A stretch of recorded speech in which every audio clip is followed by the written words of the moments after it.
पति जी चले गए और आज वो देवी जी अपनी मिट्टी के पति की सेवा कर रही है। और सुनो, और आज मिट्टी की पति की सेवा में बड़ी लगन है। और आज प्यारे हो उस पति का कार्य पूरा हुआ, वापस उसका पति आया और आज वो मिट्टी के पति की सेवा कर रही है। मिट्टी के पति को पानी के छींटे दे रही है, स्वयं नहा रही है, अपने मिट्टी के पति को भोजन परोसा, स्वयं पा लिया। जब तक बेल बज गई, सुनो, जब तक गेट पे ऐसी आवाज आई, अरे देवी जी गेट खोलो, ओ देवी जी गेट खोलो। सुनो, हे गोविंद, गोपियां बोली अब आप बताओ गेट खुलना चाहिए कि नहीं खुलना चाहिए। कृष्ण मुस्कुरा गए, बोले हकीकत का पति आ गया है तो गेट खोल देना चाहिए, मिट्टी के पति को त्याग देना चाहिए।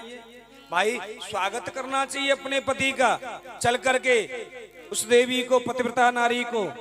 तो गोपियां सब खड़ी हो गईं, तालियां बजाने लगी, हंसने लगी, खिलखिलाने लगी। मतलब क्या? गोविंद कहने लगे इसका मतलब क्या है, क्यों तालियां बजा रही हैं, क्यों हंस रही हैं? तब वो गोपियां कहती हैं आपके मुख से ही हमारा उत्तर निकल रहा है।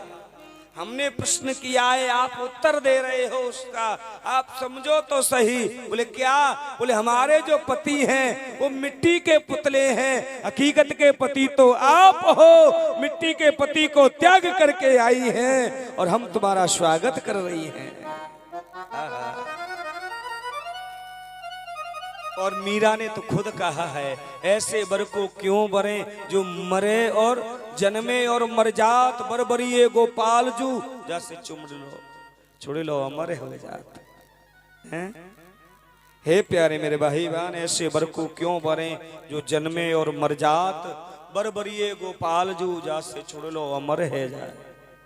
हमारी सुहागिन होकर के मरे। मीराबाई का ये भाव था, मीराबाई है। प्यारे मेरे भाई बहन, आज मेरे गोविंद प्रसन्न हुए। दो दो गोपी बिच बिच माधव, दो दो गोपियों के बीच में कन्हैया प्रकट हो गए। रास होने लगा। अभी तो रास प्रारंभ हुआ है महाराज ने। रास हुआ, रास में एक गोपी बोली कि हमें पानी प्यास लगी है, जरा जल लेके आओ। आज मेरे गोविंद कुआटा पे गए, कुएं पे जाकर रस्सी से जल निकाला और गोपी को अपने अंजलि लगाई, अपने हाथ से एक हाथ से जल पिला रहे हैं।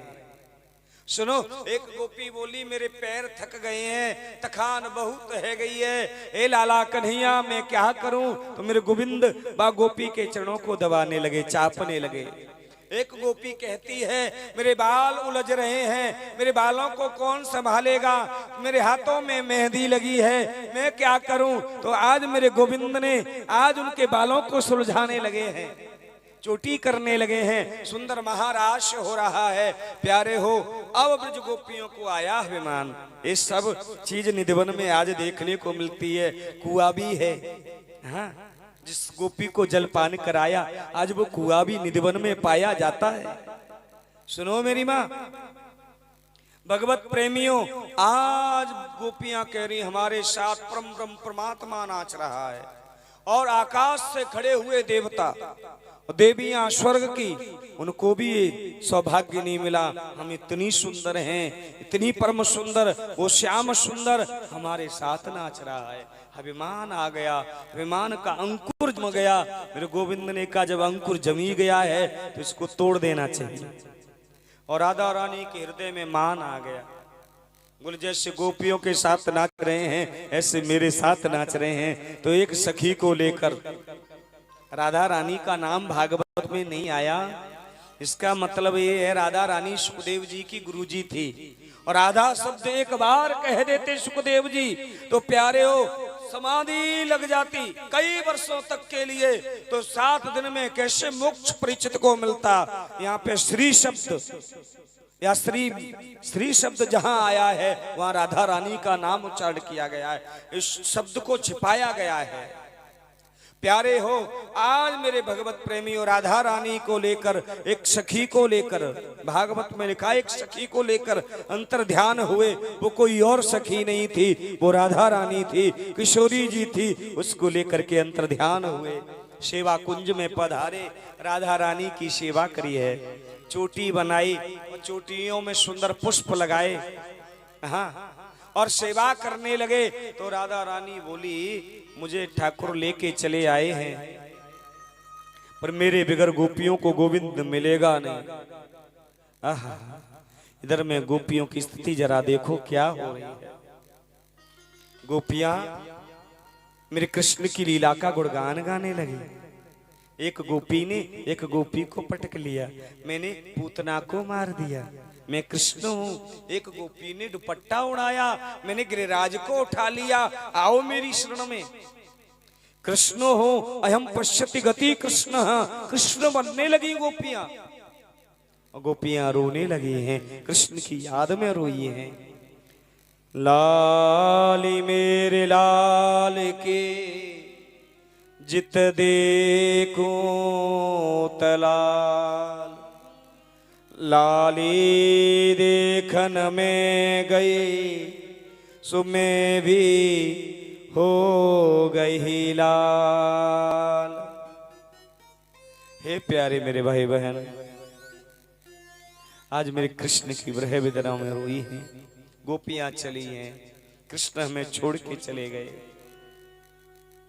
सबसे पहले पीपल वृक्ष आया, पीपल को पूछा, हे पीपल, तुम तो नारायण भगवान के अवतार हो, तुम तो धर्म के अवतार हो। लोग दूध चढ़ाते हैं, तुरे को धागा बांधते हैं, आप बताओ, आप नारायण के साक्षात अवतार हो, तो आप हमें बताओ हमारे गोविंद कहाँ गए हैं। पीपल हिल गया, पीपल से कहा, ये तो पुरुष है ना, माताओं के हृदय को समझ नहीं सकता, और ये माताओं की वेदना को पुरुष क्या समझेंगे, हैं? और पीपल को लहाना दे के चल पड़ी आगे। तो बट वृक्ष मिला, बट वृक्ष से कहा, हे बट वृक्ष, तुम ही बताओ मेरे श्याम सुंदर कहाँ गए हैं। तुम्हें तो स्वागिनी स्त्रियां व्रत करती हैं, तुम्हारी परिक्रमा करती हैं, अपने पति की लंबी उम्र मांगती हैं। हे बटवृक्ष, तुम बताओ मेरे गोविंद कहाँ गए हैं। तुम तो इतने बड़े हो रहे हो, तुम्हें गोविंद नजर आ रहा होगा। कहाँ गया है मेरा कृष्ण, कहाँ गए हैं मेरे प्राण वल्लभ। तब बटवृक्ष हिल गया तो गोपियां उल्हाना देने लगी। बड़ा हुआ सो क्या हुआ, जैसे पेड़ खजूर, पंछी को छाया नहीं, फल लागत अति दूर। बड़ा होने से क्या फायदा, हम किसी की सेवा में नहीं आ सके। क्या फायदा तू बड़ा है, तू किसी की सेवा न कर सका, सत्य बोल ना सका, झुठलाने में रहने लगा। तू कैसा बड़ा आदमी बन गया भैया। चलो चलो यहाँ से। गोपियां उल्हाना दे के बटवृक्ष को आगे बढ़ गई। तो एक होती है काली तुलसी, एक होती है हरी तुलसी, एक श्यामा तुलसी है। एक भैया रामा तुलसी श्यामा को पूछा, हे श्यामा, आप ही बताओ हमारे कृष्ण कहाँ गए हैं, हमारे प्रीतम कहाँ गए हैं। तब तुलसी हिल गई और सखियां कह रही, हिल के बोल मत, बता, तेरे बिगर मेरे गोविंद जल का पान नहीं करते, तेरे बिगर मेरे गोविंद भोजन नहीं करते, तेरे बिगर मेरे प्राण वल्लभ सो नहीं सकते। तू बता तो दे, 24 घंटे मेरे गोविंद के साथ रहती है तुलसी, तू बता मेरे गोविंद कहाँ है। तब तुलसी हिल